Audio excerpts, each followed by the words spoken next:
دوستو، دنیا اس وقت نہایت ہی عجیب و غریب حالات سے گزر رہی ہے۔ اسرائیل اور فلسطین کے درمیان جاری خوفناک جنگ نے کئی طرح کے مباحثوں، تجزیوں اور مستقبل کی پیشگوئیوں کو جنم دیا ہے۔ کئی مفسرین کا کہنا ہے کہ یہ جنگ کے ذریعے اپنے ارشد راز سے سنبھالے ہوئے مقاصد حاصل کرنا چاہتے ہیں، جن میں سب سے بڑا ٹارگیٹ بیت المقدس پر قبضہ کرنا ہے۔ سوچنے کی بات یہ ہے کہ یہودیوں کے لیے بیت المقدس پر قبضہ اتنا اہم کیوں ہے کہ اس کے لیے وہ ہر حد پار کرنے کو تیار ہیں، حتیٰ کہ اس وقت بتایا جا رہا ہے کہ اسرائیلی فوج فلسطینیوں کی نسل کشی میں مصروف ہے، اور تمام بڑی طاقتیں یہ سب دیکھ کر بھی اس طرح سے اسرائیل کا ساتھ دے رہی ہیں جیسے وہ کوئی بہت ہی زیادہ عظیم کام کر رہا ہے۔ دوستو، مسلمانوں کے لیے بیت المقدس ایک ایسا مقدس ترین مقام ہے جس کے گرد و نواح میں اللہ تعالیٰ نے بے شمار برکتیں اور رحمتیں نازل کر رکھی ہیں۔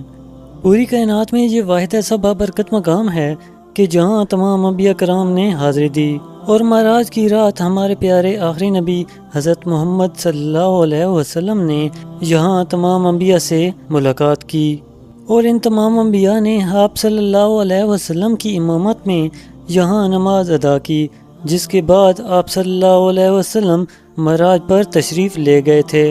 اس مقام کی اہمیت اور فضیلت اس وقت اور زیادہ بڑھ جاتی ہے جب معلوم ہوتا ہے کہ اب تک آنے والے بیشتر انبیاء اسی مقام پر مدفون ہیں۔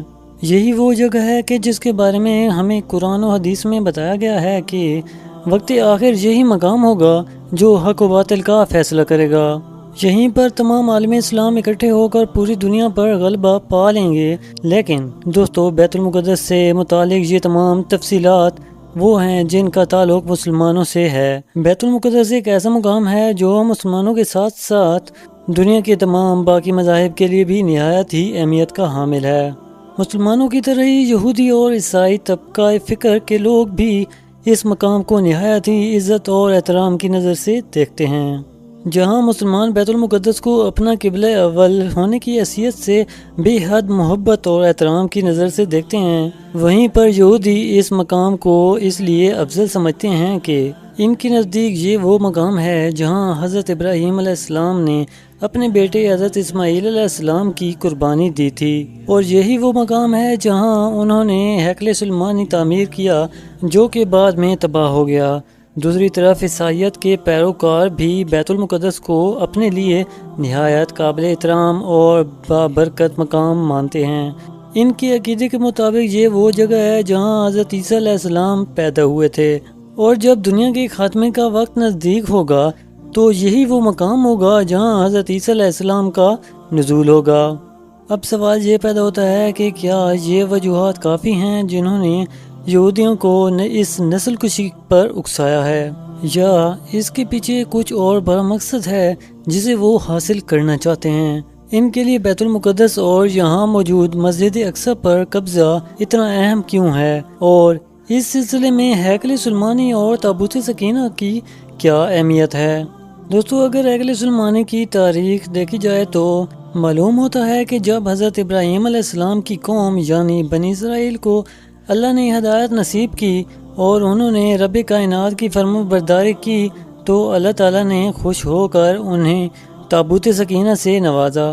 یہ تابوت دراصل ایک مقدس صندوق تھا جس کے اندر بے شمار تبرکات موجود تھے جو کہ بنی اسرائیل کو عطا ہوئی۔ ان تبرکات میں پہلے آنے والے تمام انبیاء کرام کے استعمال کی ہوئی چیزیں اور ان کی نشانیاں تھیں۔ چنانچہ اس مقدس صندوق کی برکت سے بنی اسرائیل کے اچھے دور کا آغاز ہوا۔ روایات میں آتا ہے کہ تابوت سکینہ حاصل ہونے کے بعد اللہ تعالیٰ نے بنی اسرائیل کو ہر میدان میں کامیابی عطا فرمائی، اور انہوں نے ہر جگہ اپنی فتح کے جھنڈے گاڑے۔ اس کے بعد جب حضرت داؤد علیہ السلام کا دور آیا تو انہوں نے تابوت سکینہ کی حفاظت کے لیے ایک ہیکل تعمیر کرنے کا ارادہ ظاہر کیا۔ چنانچہ اس کی تعمیر اس زمانے میں شروع ہوئی لیکن پوری نہ ہو سکی۔ پھر حضرت داؤد علیہ السلام کے بیٹے حضرت سلیمان علیہ السلام کے دور میں ہیکل سلیمانی کی تعمیر شروع ہو گئی، اور 900 قبل مسیح میں یہ مکمل ہو گیا۔ روایات کے مطابق ہیکل سلیمانی کو حضرت سلیمان علیہ السلام نے اذن الہی کی بدولت جنات سے تعمیر کروایا، لہذا یہ ایک نہایت مضبوط عمارت تھی جہاں تابوت سکینہ کو حفاظت سے رکھوا دیا گیا اور عام لوگوں کا داخلہ یہاں ممنوع قرار دیا گیا۔ اس کے بعد کی روایات بتاتی ہیں کہ حضرت سلیمان علیہ السلام کی وفات کے بعد قوم بنی اسرائیل ایک مرتبہ پھر گمراہ کن عقائد میں ڈوب گئے اور اللہ کی نافرمانیوں پر تل گئے۔ چنانچہ اللہ تعالیٰ نے بنی اسرائیل کی قوم پر ایک دردناک عذاب نازل کیا اور بیشتر ہلاک ہو گئے۔ پھر 500 قبل مسیح میں ایک بادشاہ بخت نصر نے یروشلم پر قبضہ کیا اور ہیکل سلیمانی کو تباہ و برباد کر دیا۔ اس کے ساتھ ساتھ اس نے یہودیوں کا قتل بھی کیا۔ اس جنگ کے بعد بچ جانے والے یہودی بخت نصر کے زیر عذاب آ گئے، جس کے بعد آخر کار وہ اپنی نافرمانیوں کے لیے اللہ تعالیٰ سے توبہ کے طلبگار ہوئے، جس کے جواب میں ایک سائرس نامی بادشاہ کی حکومت قائم ہوئی، جس نے تمام یہودیوں کو بخت نصر کے ظلم سے آزاد کروایا۔ اور ہیکل سلیمانی کے بارے میں کہا جاتا ہے کہ اس دوران تابوت سکینہ بھی بظاہر گم ہو چکا تھا، لیکن دراصل اللہ تعالیٰ نے ان کی نافرمانیوں کی بدولت اپنے انعام یعنی تابوت سکینہ کو خود ہی نظروں سے اوجھل کر دیا تھا۔ مورخین کے مطابق یہی وہ وقت تھا جب ایک مرتبہ پھر بنی اسرائیل ایک ایسی قوم ثابت ہوئی جس نے ہر دور میں اللہ تعالیٰ کی نافرمانی کی، اور وہ ایک بار پھر گناہوں میں مبتلا ہو گئے۔ چنانچہ اللہ تعالیٰ نے ان کی ہدایت کے لیے حضرت عیسیٰ علیہ السلام کو مبعوث فرمایا، لیکن یہ ایسی بدبخت قوم ثابت ہوئی کہ انہوں نے حضرت عیسیٰ علیہ السلام کو اپنا دشمن سمجھ لیا اور انہیں قتل کرنے کے در پر ہو گئے۔ ایسے حالات پیدا ہوئے کہ حضرت عیسیٰ علیہ السلام کو سولی پر چڑھا دیا گیا، لیکن دراصل وہ کوئی اور شخص تھا۔ اس کے بعد آنے والے واقعات میں بتایا جاتا ہے کہ بنی اسرائیل قوم ایک مرتبہ پھر اللہ کے غضب کا شکار ہوئی اور ایک جابر بادشاہ جسے دنیا ٹائٹس رومی کے نام سے جانتی ہے یہودیوں پر قہر بن کر ٹوٹ پڑا، جس کے نتیجے میں کئی ہزار یہودی اپنی جان سے ہاتھ دھو بیٹھے۔ رومیوں نے پورے یروشلم پر قبضہ جما لیا اور بچے کچھ یہودی دور دراز کے گمنام علاقوں میں جا بسے۔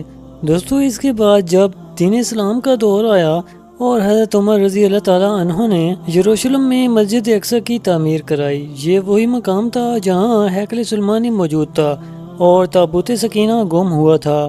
اس دوران ہزاروں سالوں تک یروشلم میں مسلمانوں کی حکومت قائم رہی اور تمام مذاہب کے لیے اس کے دروازے کھلے رہے، یہاں تک کہ 19ویں صدی آن پہنچی اور دوسری جنگ عظیم کے بعد عالمی سازش کے تحت یہودیوں کو دوبارہ سے یروشلم میں آباد کر دیا گیا اور یوں مسلمان اور یہودیوں کے بیچ ایک نہ ختم ہونے والی جنگ کا آغاز ہوا۔ دوستو، اب اگر اس تاریخ کو مد نظر رکھا جائے تو واضح ہوتا ہے کہ یہودی مسجد اقصی کو کیوں شہید کرنا چاہتے ہیں اور کیوں وہ تابوت سکینہ کی تلاش میں ہے۔ مسجد اقصی کی جگہ وہ ہیکل سلیمانی کی تعمیر کیوں چاہتے ہیں؟ کیونکہ اس سب کے بعد وہ اپنے سنہرے دور کا آغاز چاہتے ہیں۔ یہودیوں کے ایمان کے مطابق ہیکل سلیمانی کے تعمیر ہوتے ہی ان کے مسیحا دجال کا ظہور ہوگا، جس کے بعد وہ تمام دنیا پر راج کریں گے۔ جیسا کہ احادیث مبارکہ میں بھی بتایا گیا ہے کہ دجال کے ظہور کی نشانیوں میں سے ایک نشانی یہ بھی ہے کہ جب وہ اس دنیا میں آئے گا، اس وقت اس کے پیروکار دنیا میں سب سے زیادہ طاقتور ہوں گے۔ چنانچہ اگر موجودہ صورتحال کو غور سے دیکھا جائے تو حالات اسی طرف جاتے دکھائی دیتے ہیں، جہاں یہودی اس وقت دنیا کی طاقتور ترین قوم ہے اور اس وقت قیامت کی کئی چھوٹی بڑی نشانیاں پوری ہو چکی ہیں۔ چنانچہ یہودی جلد از جلد اپنے مقاصد میں کامیاب ہونا چاہتے ہیں